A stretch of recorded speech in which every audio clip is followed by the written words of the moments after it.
It's been a couple of weeks since we've worked on the F100. We've been moving it around in the shop and had to get other projects in the lift bay because they took priority, but this weekend it's getting some love. We are about to pull the motor and transmission back out so that we can get the brake booster and master cylinder all mounted up. Those things actually mount under the cab, which is unique, but we've got some fabrication to do there, and we're going to weld up all the bracketry for the front suspension K-member Crown Vic situation, and we're also going to weld up the cross member for the transmission. So once we get all that done, it'll be engine back in and then measuring for the drive shaft. Holy moly, I think we'll be cranking this thing up soon. It's freaking crazy.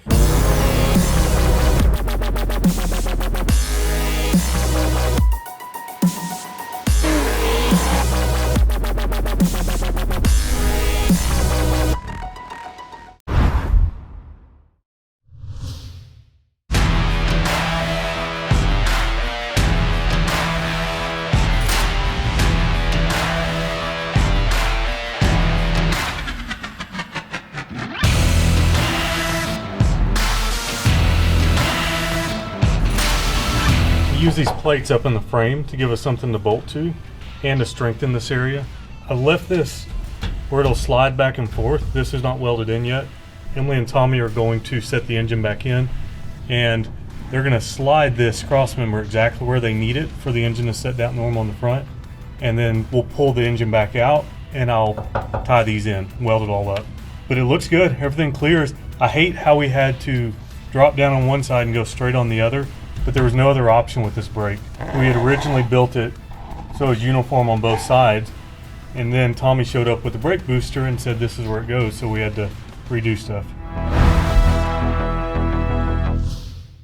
Now that Aaron got his fancy crossmember all placed, Tommy is on his way, and once he gets here, he and I will be swinging that engine and transmission back into this truck so that we can get the transmission crossmember right where we want it. I think after that, it'll be time to get that front suspension all bolted up and in place. That is going to be so neato. I can't wait. Waiting patiently, he's like, Tommy? Do you see me? Finally, he finally came in. Hi, buddy. Hi, buddy.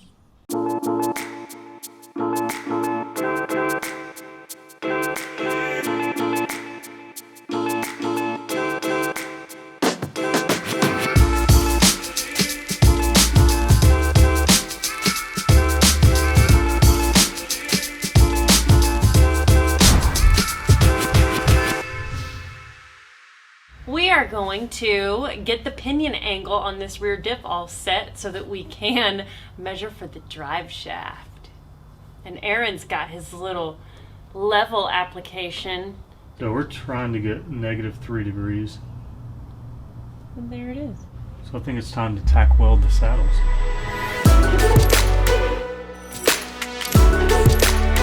They're tacked up. Now we're going to unbolt the U-bolt thingamajiggers, flip it over so we can see it better and actually run some beads on it.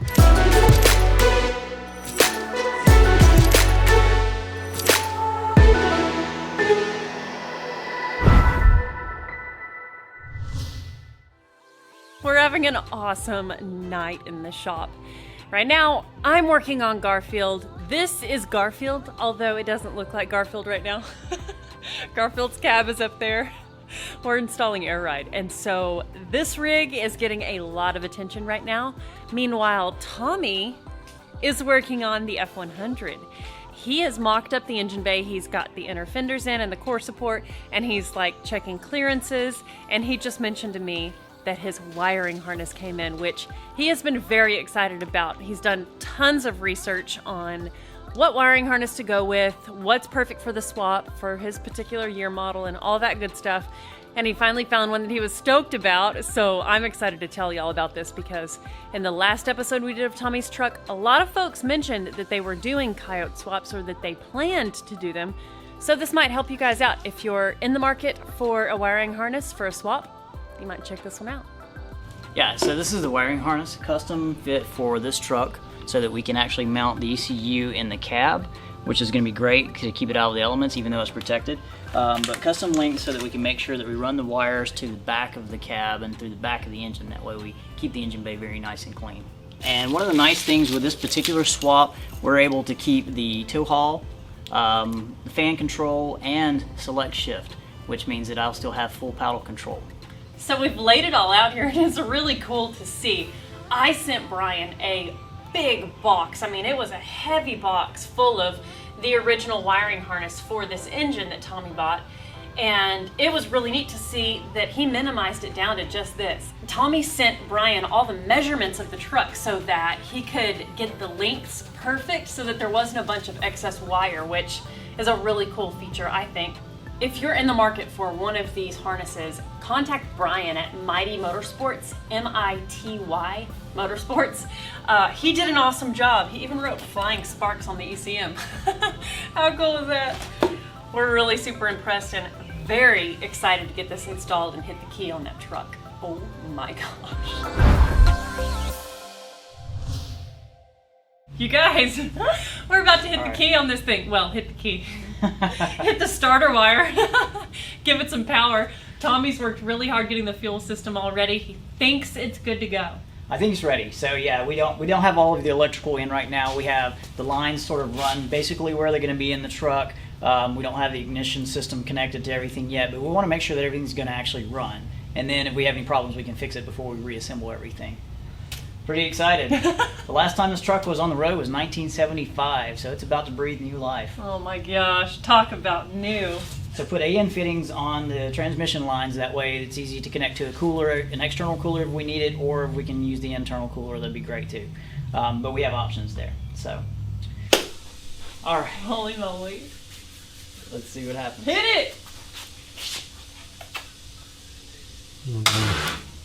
Oh, Oh, not enough power. want to put the battery charger on it? I got a better idea. I like better ideas. Hold that. All right, one more second. Oh my god. Okay, Let's see what happens. that wire is resecured. We had a loose wire. Yeah, so we should have enough power going to the starter now. Okay.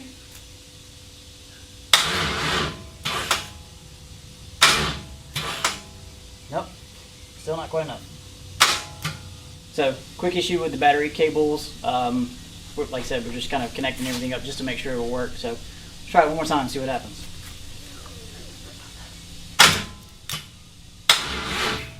Nope, not gonna do it. Not gonna do it. We grabbed the battery out of Garfield so that we knew we had an operational battery. All right. I can't wait. So, let's see what happens Yes. one more time. Yeah. Apparently our battery cables aren't thick enough to provide enough current to the starter. So we'll have to get a heavier duty cable. Dang. Just not enough. Well, got it solved. What? Okay. What? What did you do differently? What happened? I grabbed all the Holy cables crap! and made a better connection, so Oh, you just squeezed them. yeah. Tommy, it sounded so good. I know it. Let's see if we can get it to Dang. turn over one more time. Holy cow.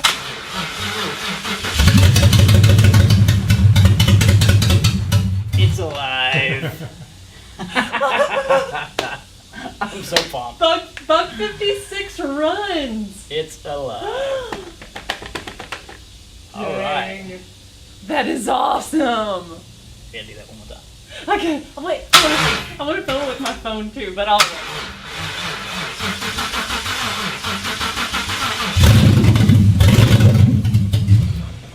It's so good. It wants to run for a It while. does. The back tires are turning, by the way. Are they? Yeah. Okay. Well, we need to adjust that then before I play with it anymore. Y'all, it lives. Classic beer for a classic truck. Dang. Cheers. I'm so excited. I mean, Man, it's really close to being ready though. it really is. I mean, there's a lot of little detail stuff. Obviously, you know, hooking up the wires and things like Cooling that. system, like all that. Putting Loctite on bolts, fun stuff like Yeah. that. But we do need steering. Yeah, That's steering's important. Yeah. yeah. But it runs, and that's the important thing. It Mhm. does, yeah. Yep. So close. Because you didn't get to hear that engine run when you bought it, right? No, this engine has been literally sitting for more than a year, waiting to be transplanted into this truck. And you guys have been so awesome and literally transforming it from a barn find into a beast. Literally, this has been a dream truck of mine, and I'm really excited to be able to share this truck with my dad. And I've been holding off on saying anything about that until this point, because now I know it. It's real. It actually feels like it's going to It's, happen. it's not just a piece of metal we push around the shop anymore. It's a truck. Yeah. And It really does. is. So I'm really looking forward to it. So thank you guys. That you're is welcome. going to be absolutely awesome. He's going to love it. He will. Sometimes it's the small things that slow you down in a build. I was able to keep the original steering linkage for the Crown Vic. The problem is that it doesn't connect to the steering column that I have. I've got this new steering column that comes out with a 1-inch double D, and then I was able to retain the original Crown Vic steering linkage, which is going to connect nicely. It's just about the right length to reach past the headers and go to that double D. The only problem is the knuckle. I was able to find a knuckle that had the triangle that connects to the forward steering linkage, but not a 1-inch double D that goes to the column. I was able to find another knuckle that had a 1-inch double D, but it doesn't go to the triangle. So I'm going to take them apart, put them together, and make one. Another common problem we run into with the Coyote swap is what to do about the oil cooler. In a lot of cases you don't need it, and it makes the oil filter stick out further from the engine in the front, and with the Crown Vic swap it actually runs into the anti-sway bar in the front. Fortunately, Ford makes a part for about 20 bucks that allows you to delete the oil cooler. The filter comes off. Using a wrench, take this centerpiece out. The cooler will come off. Part goes on. And the filter screws right to it. Problem solved. She's so beautiful. Guys, we couldn't wait. You know when you get new car parts and you just have to see them installed? That's what we're doing right now. The truck really isn't ready for a cooling system, but it's just time to see it installed. Another thing that's really nice about this radiator is it's got a built-in transcooler. We're going to be able to run the stock transcooler lines straight into the radiator, stock placement for the upper and lower radiator hoses, all that good stuff. And it looks sharp. It's gonna look good. Do I have it in the right hole over here? No. To complement the radiator, we've got GC Cooling's Smart Fan, which we're really excited to use. This little controller right here monitors the engine temperature and varies the fan speed based on the temperature of the engine. Comes with good instructions, all the wiring stuff we'll need, and the mounting hardware. If you're looking for one of these systems, hit up Preston at GC Cooling. He is an awesome dude and a total gearhead. Schnazzy. Heck yeah. So, Alright, so we'll have to drill some holes into the radiator flange. it's actually there. Yeah, I mean, we could make Use it fit those? here. We're going to have to drill one in the bottom either Oh. way. So we can just measure top to bottom and make sure it's centered. Perfect. Yep. It's going to look good. It looks awesome. It looks cool. Get it? Because it's a fan. I see what you did there. Yay! You got another piece of the puzzle that is the Coyote swap in the F100. This truck is so badass, and actually it's a runner and a driver now. Aaron and I were hustling so hard on Garfield the C20 that we weren't able to help Tommy finish the truck. In fact, he thought he was actually gonna make it on Power Tour, and we were on the road, gone in the truck, and he was still here in the shop hustling on the truck, thinking he could make it to the last couple of days. Unfortunately, he ran into too many last-minute issues to be able to actually meet us on the tour, but the dude's driving the truck. It's out running and driving, so, I mean, he killed it on the fuel system, on the wiring, on all the necessary elements, really, the suspension, throwing the drive shaft in to get that thing on the road. So I'm really excited to do a follow-up episode, doing a walk around of the truck, taking you along each aspect of the build that had to be modified because of the Crown Vic and the 8.8 and the Coyote. So you'll see more of this truck